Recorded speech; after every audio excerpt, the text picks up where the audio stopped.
Salut à tous les amis, on se retrouve pour une nouvelle vidéo.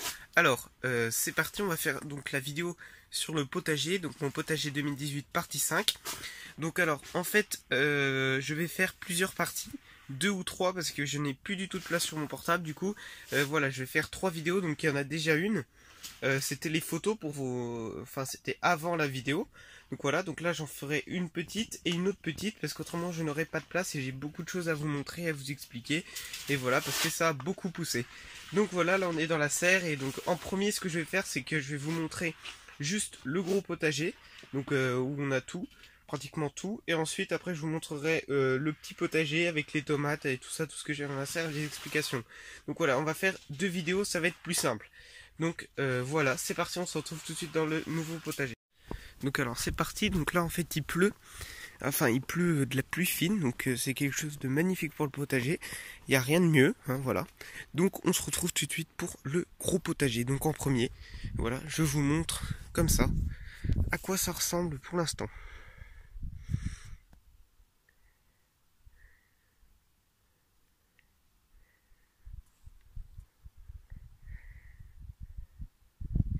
Voilà, donc on va commencer par les salades. Donc, alors, les salades que j'avais... hop, voilà, les salades Batavia, donc la Batavia Comice. C'est récolté, donc il m'en manque plus qu'une ici. Donc je vais attendre celle-là qu'elle grossisse bien. Donc a priori elle ne monte pas en graines. Donc c'est super, donc je vais attendre qu'elle grossisse un peu. Donc toutes les autres je les ai récoltées, on s'est fait des super bonnes salades, c'était super. Et c'était extra bonnes. Les rouges que j'avais plantées sont montées en graines. Étant donné que je ne savais pas si je pouvais récolter les graines, je les ai arrachées parce que, voilà, de préférence, je les ai arrachées. Voilà, donc ceux-là, ce sont des autres salades. Donc c'était les salades de mélange que j'avais, voilà, que j'avais acheté. Donc là, nous avons de la scarole, de la blonde, de la comice, de la fleur de chêne, de la feuille de chêne. Et je crois que c'est tout, voilà. Donc bon, il faut que je mette de l'antilimace parce qu'il y en a quelques-unes qui se font manger. Voilà, voilà. Donc à quoi ressemblent les salades, donc de la scarole. Elle est magnifique. Bon, voilà, c'est fait un petit peu écrasé. Bon, c'est pas tellement grave. Voilà, voilà. La belle salade. Ensuite, les choux navets ou choux raves. Je sais plus exactement, je sais jamais, moi, de toute façon. Donc voilà, donc alors, bon, bah, ils ont bien poussé. Hein, super, magnifique. On en a un super gros ici. Enfin, il va devenir un petit peu plus gros.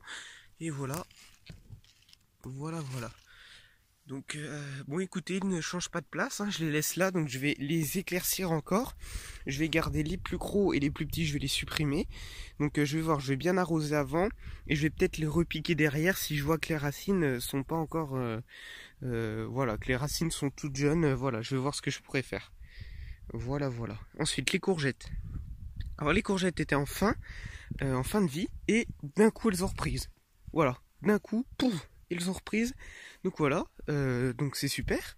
Donc là on a un gros pied énorme, un super gros pied. L'année prochaine je vais faire que des pieds comme ça.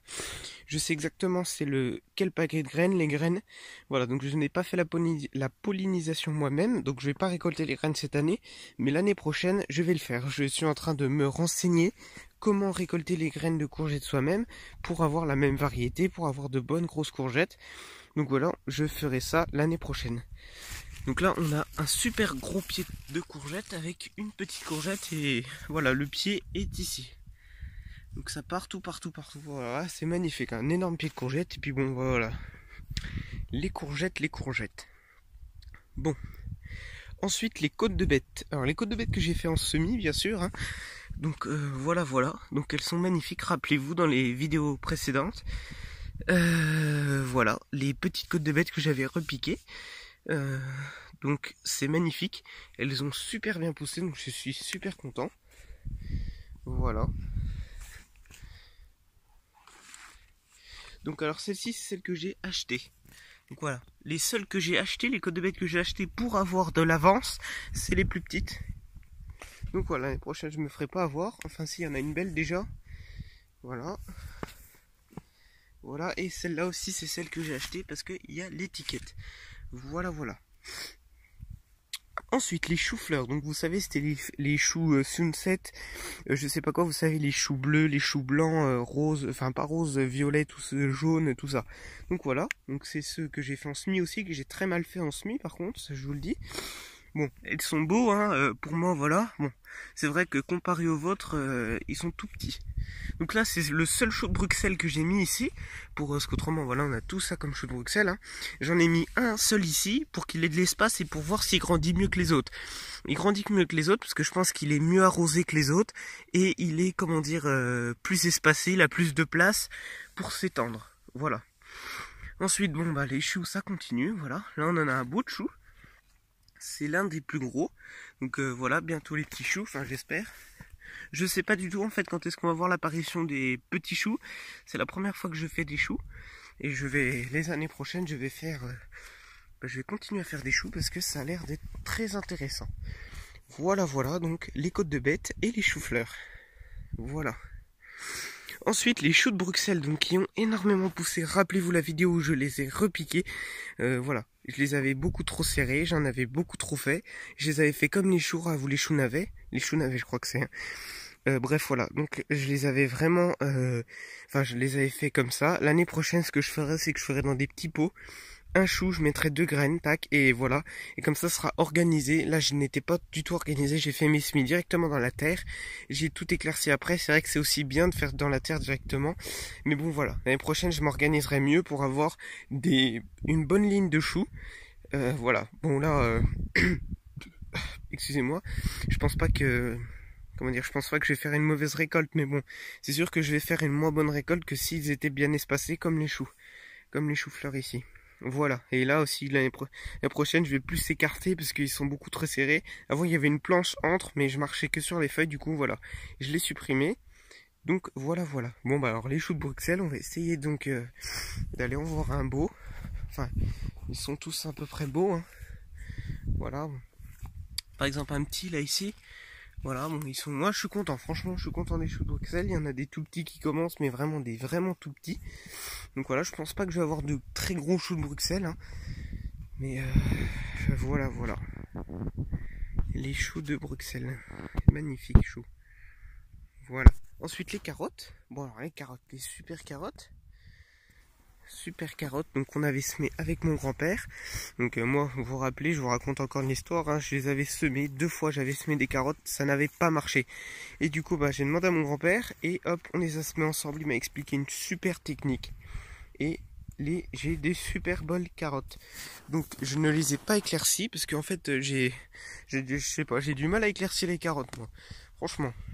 Donc voilà, en fait, je les laisse comme ça, je les laisse pousser, puis voilà, genre donc je vais en récolter des grosses et des petites. Voilà, c'est pas grave. Donc de belles carottes qui ne poussent pas au fond, alors je sais pas pourquoi. Ça c'est pareil, tout le fond de mon potager ça pousse pas tellement bien. Et ça je pense que c'est parce que c'est inondé. Ici quand il pleut vraiment trop c'est tout le temps inondé. Donc je pense que c'est normal. Et puis étant avec le mur ici ça doit ralentir les racines je pense. Donc voilà, c'est ça qui est un peu embêtant. En fait ça pousse bien à partir de là quoi. Bref, voilà quoi. Bon bah on a de belles carottes, donc je suis content. Des meilleures carottes que l'année dernière, voilà. Donc ce sont des carottes, je sais plus tellement, je sais plus, j'ai oublié, enfin c'est marqué là-bas, je sais plus. Ensuite c'est la fin des haricots comme on dit. Donc la première lignée, enfin la première, je trouve pas le mot, la première... Enfin voilà, la première rangée de haricots que j'avais fait, c'est fini. Donc je les avais semés en avril ou en mai, enfin avril-mai, voilà. Mi-avril, mi-mai, je sais plus. Donc voilà, je les ai semés. J'ai fait environ, je sais plus exactement, au moins 5-6 récoltes. Donc beaucoup d'haricots. Donc voilà, je suis super content parce que les haricots ça a super bien marché cette année. Mais bon là c'est la fin. Donc il y en a encore quelques-uns que je vais récolter bien sûr. Par exemple, tenez, hop celui-là. Voilà, hop, on en a encore quelques-uns que j'ai récoltés. Et puis voilà, étant donné que j'en ai ressemé là-bas, voilà, donc là c'est la fin des haricots. Donc je vais les couper, je vais refraiser et je vais repiquer de la salade. Voilà, donc c'est fini pour le gros potager. Enfin, donc voilà. Et je vais vous montrer tout de suite les courges, les patates. Alors les patates violettes qui poussent très bien, bon elles sont vraiment très en retard, mais bon, c'est pas grave, hein, c'est pas très grave. Voilà, on a de belles patates. Donc ce sont des patates violettes. Les courges. Bon alors celui-là je vais le supprimer déjà, je vous le dis tout de suite parce qu'il me fait rien du tout. Tous les fruits qu'il me fait ils pourrissent, donc ça sert à rien que je garde. Ça va me faire de la place pour marcher, voilà. Ensuite nous avons des giromons. Voilà. Donc on en a 2 sur ce pied-là. Voilà, 2 beaux giromons. Bon, ils sont encore assez petits, hein, mais ça va grossir, voilà. Ensuite, nous avons ici, je ne sais pas quoi, c'est une courge. Il y en a qui disent que c'est des melons. Moi, je pense pas que c'est des melons, mais bon, après, voilà. On verra. Donc voilà, donc là, ce que je viens de vous montrer, c'est ça. Ça devient orange comme ça, et comme ça. Du coup, voilà, si quelqu'un en a dans son potager qui pourrait me dire ce que c'est, parce que je n'arrive pas à trouver ce que c'est. Donc voilà, moi je dis que c'est une courge, un potiron, je sais pas. Voilà. Ensuite, nous avons un beau giromon qu'on va bientôt pouvoir récolter. Parce que ça commence à être bien sec. Voilà, donc il est magnifique, hein. Voilà. Alors le cornichon, le petit pied de cornichon, on l'a bien oublié pendant les vacances pour l'arroser. Donc bon, c'est pas grave, j'ai récolté juste un gros cornichon. Et puis bon, je vais continuer à bien le arroser, puis on va voir ce que ça va nous faire. Ensuite, le pied de melon que j'avais fait en juin, bon, il est comme ça, mais étant donné que mes melons, même je vais vous montrer tout de suite les melons. Voilà, les melons sont vraiment tout petits. Parce que pourquoi? Je vais vous dire pourquoi. Parce que j'ai récolté les graines des pieds de l'année dernière. Et donc, en fait, les pieds de l'année dernière, c'était, comment dire, des pieds que j'ai achetés. Donc, F1. Et donc, du coup, ça fait ça. Au lieu d'avoir des gros melons, rappelez-vous, l'année dernière, c'était partout. J'avais des melons de partout. Voilà, ça me prenait au moins 3-4 mètres carrés. Et là, bon, bah, j'ai des tout petits qui me prennent peut-être même pas 1 mètre carré. Enfin, si je pense quand même.